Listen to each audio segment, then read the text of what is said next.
To add a phone number in Google Meet, start by opening the Google Meet application on your device. Once the application is open, click on the New Meeting button to begin the process. Next, select the option to add others to this meeting, which can be found at the bottom of the meeting details page.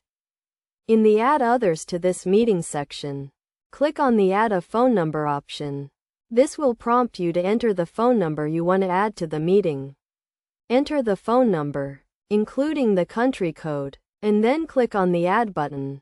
After adding the phone number, Google Meet will generate a unique dial-in number and PIN for the meeting.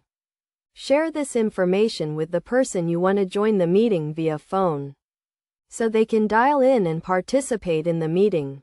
It is essential to note that the person dialing in will be charged according to their phone service provider's rates. Also, ensure that the phone number you are adding is correct and the person has the necessary dial-in details to join the meeting successfully. To ensure a seamless experience, make sure you have a stable internet connection and that the person joining via phone has a clear and reliable phone connection. By following these steps, you can easily add a phone number to a Google Meet meeting and facilitate a successful virtual meeting.